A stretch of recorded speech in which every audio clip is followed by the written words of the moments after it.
प्यारे मित्रों, ओम नमस्ते। मैं आलोक कुमार पटवा आज के इस व्याख्यान के माध्यम से ये बताने का प्रयास करूंगा कि महर्षि पतंजलि जी ने जो व्यक्ति जीवन के किसी भी क्षेत्र में आगे बढ़ना चाहता है, सक्सेस होना चाहता है, सफल होना चाहता है, उसका सूत्र क्या है, उसकी टेक्निक्स क्या है, उसकी विधि क्या है, वो किस प्रकार से अपने जीवन में समस्त कार्यों को करते हुए आगे बढ़ सकता है। सफलता का राज क्या है, सफलता का सूत्र क्या है, सक्सेस की की पॉइंट क्या है, सक्सेस की क्या है, इसी के विषय में आज हम चर्चा करने वाले हैं। तो मित्रों, महर्षि पतंजलि जी ने अपने योग के अनुपम ग्रंथ योग दर्शन में योग के 8 अंगों का वर्णन किया है और वे 8 अंग हैं यम, नियमासन, प्राणायाम, प्रत्याहार, धारणा, ध्यान और समाधि। इसमें उन्होंने इन 8 अंगों को कुल मिलाकर 4 भागों में, 4 पार्टों में, 4 पादों में विभाजित किया है, 4 लेसन्स में, 4 अध्यायों में विभाजित किया है। यहाँ पर लेसन अध्याय को पाद नाम से संबोधित किया गया है। ठीक है, प्रथम पाद है समाधि पाद, दूसरा है साधन पाद, तीसरा है विभूति पाद और चौथा है कैवल्य पाद। प्रथम पाद में 51, दूसरे और तीसरे में 55 सूत्र और चौथे में अर्थात अंतिम में 34 अर्थात 34 सूत्रों का वर्णन है। कुल मिलाकर 195 सूत्र हैं। तो इन 195 सूत्रों में महर्षि पतंजलि जी ने अपने प्रथम पाद अर्थात समाधि पाद में जीवन को, प्रत्येक व्यक्ति को, चाहे वो योग के क्षेत्र में आगे बढ़ना चाहता हो, चाहे जीवन के किसी भी क्षेत्र में आगे बढ़ना चाहता हो, एक सूत्र प्रस्तुत करते हैं। और वो सूत्र क्या है? 1/14 है, अर्थात समाधि पाद का 14 नंबर का सूत्र क्या?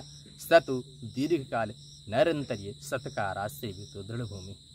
यही सूत्र है, यही वो कि या सक्सेस है, यही वो सफलता का सूत्र है जिसको अपने जीवन में यदि कोई भी व्यक्ति आत्मसात कर लेता है, उसका निधिध्यासन कर लेता है, उसको प्रैक्टिकल वे में डे टू डे लाइफ में यदि वो व्यक्ति इसका प्रयोग करता है तो उसको सक्सेस होने से जीवन के किसी भी क्षेत्र में कोई भी व्यक्ति रोक नहीं सकता। अब इसका हम व्याख्या करते हैं। व्याख्या क्या है? सतु दीर्घकाल नैरंतर्य सत्कारा सेवितो दृढ़ भूमि। हम इसको पीछे से चलते हैं। सत्कार सेवितो दृढ़ भूमि, पहले सत्कार को लेते हैं, सतु दीर्घकाल निरंतर, फिर सत्कार के बाद निरंतरता को, फिर लंबे समय तक, दीर्घकाल तक कंटिन्यूअस और श्रद्धा के साथ दीर्घकाल तक कंटिन्यूअस। सतु दीर्घकाल निरंतर सत्कारा सेवितो, श्रद्धा, निरंतरता और लंबे समय तक।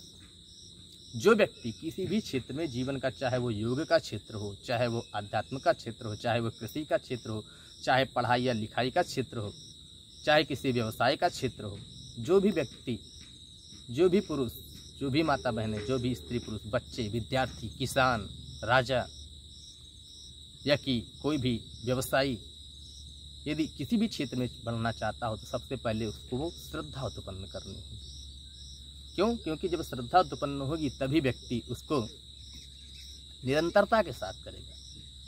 और जब एक निरंतरता के साथ किसी कार्य को करता है कोई भी व्यक्ति, तो उसमें क्या होती है? वो उसकी कंटिन्यूटी जब बन जाती है तो उसमें दृढ़ता आने लगती है, स्थिरता आने लगती है। यही जो 3 मुख्य बिंदु हैं, श्रद्धा, निरंतरता और क्या कहते हैं, श्रद्धा, निरंतरता और दीर्घकाल तक, लंबे समय तक अभ्यास। किसी भी क्षेत्र में यदि कोई व्यक्ति चाहे, यदि कोई किसान चाहे कि वो जो है अपने खेतों में अच्छी फसल प्राप्त करे, तो उसके लिए क्या करनी चाहिए? उसके सबसे पहले श्रद्धा उत्पन्न होनी चाहिए। क्या श्रद्धा? कौन सी श्रद्धा? कि हमको जो है खेती करनी है, अन्न उपजाना है, देश की सेवा अन्न के माध्यम से अपने संपूर्ण देश की सेवा करनी है। क्या हुआ? श्रद्धा है। यही है श्रद्धा कि हमको अपने देश की सेवा करनी है, ये श्रद्धा है। कैसे करनी है? अन्न उपजा के करनी है। तो अन्न का उत्पादन कैसे होगा? पहले श्रद्धा जागृत कीजिए, तब आप कोई भी फसल लगाएंगे, धान की फसल लगाएंगे, गेहूं की लगाएंगे, जैसे कि हमारे आप पीछे देख रहे हैं मूंग की, जो आप सामने देख रहे हैं ये धान की फसल है। ठीक है, तो इसमें क्या हुआ? हमको श्रद्धा उत्पन्न हुई कि हमको अपने जो है देश के वासियों को अच्छे अन्न प्रदान करने हैं। गेहूं भी देना है, चावल भी देना है, मूंग भी देना है, उड़द भी देना है, अरहर भी देना है। तो क्या हुआ? ये श्रद्धा उत्पन्न हुई पहले। फिर क्या हुआ? निरंतरता। जब श्रद्धा उत्पन्न हो गई तो हमको क्या हुआ? अब ये हुआ कि जब तक हम इसमें निरंतरता के साथ आगे नहीं बढ़ेंगे, जब तक हम इसमें मन लगाकर पूर्ण मनोयोग से, तन मन और धन से, अर्थात निरंतरता से प्रतिदिन यदि हम इसकी निराई नहीं करेंगे, यदि हम इसकी गुड़ाई नहीं करेंगे, यदि हम इसकी सिंचाई नहीं करेंगे, तो हमें अन्न का उत्पादन कैसे होगा? हमने जो श्रद्धा उत्पन्न की है उस श्रद्धा की पूर्ति कैसे होगी? हमने जो टारगेट लक्ष्य निर्धारित किया है कि हमको देश की सेवा करनी है, अन्न के माध्यम से कैसे प्राप्त होगा? तो पहले श्रद्धा, उसके पश्चात निरंतरता। निरंतरता क्या होती है? निरंतरता कंटिन्यूटी को निरंतरता कहते हैं। यदि हमको अन्न उपजाना है तो इसको जो है श्रद्धापूर्वक इसका बीजारोपण करेंगे हम। इसमें श्रद्धा के साथ जो है जितने भी घास इत्यादि जो व्यवस्था है, दूब इत्यादि जो इस प्रकार की दूबें होती हैं आप देख सकते हैं, है ना, ये सब क्या है? सब बाधक तत्व हैं हमारे आपके खेती के माध्यम में, तो इनको दूर करने का प्रयास करेंगे। फिर सतु दीर्घकाल नैरंतर्य, सत्कारा से भी तो श्रद्धा हो गया, निरंतरता हो गई, फिर क्या हुआ? लंबे समय तक कॉन्टिन्यूटी। क्यों? क्योंकि यदि हमको इस फसल को प्राप्त करना है तब हमको इसमें क्या होना चाहिए? कंटिन्यू होना चाहिए। प्रतिदिन हमको खेतों पर आना पड़ेगा, ये भी देखना पड़ेगा कहीं इसको कोई गाय भैंस इत्यादि या बकरी इसको कोई नुकसान तो नहीं पहुंचा रही है।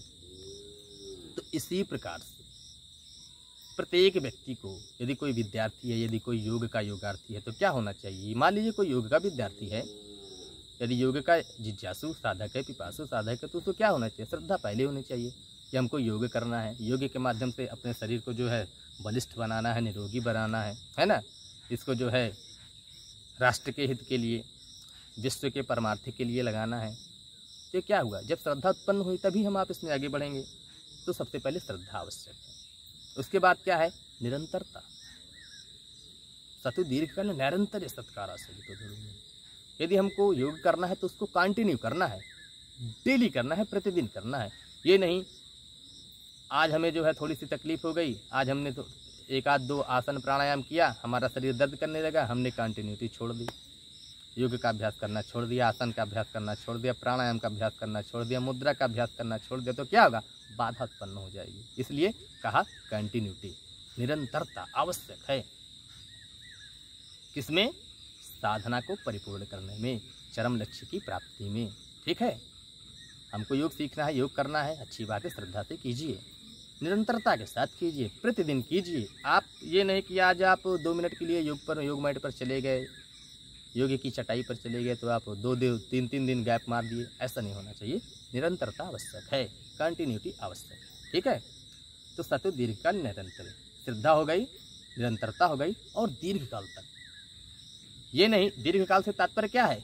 आजीवन, लाइफ टाइम, जब तक आपका श्वास रहे तब तक आपको इसका पालन करना है। योग का पालन आपको जीवन के प्रत्येक क्षेत्र में, प्रत्येक स्थिति में, जीवन के अंतिम सांस तक आपको योग का पालन करना है। ठीक है, ये है आपका दीर्घकाल। दीर्घकाल अर्थात होल लाइफ, संपूर्ण जीवन आपको इसका पालन करना है। अरे भाई, आसन प्राणायाम केवल इतना ही योग नहीं है, योग तो है चित्त की वृत्तियों का निरोध हो जाना, ये वास्तविक योग है अकॉर्डिंग टू योग दर्शन। और आत्मा का परमात्मा से मिलन हो जाना, ये है अकॉर्डिंग टू हठ योग।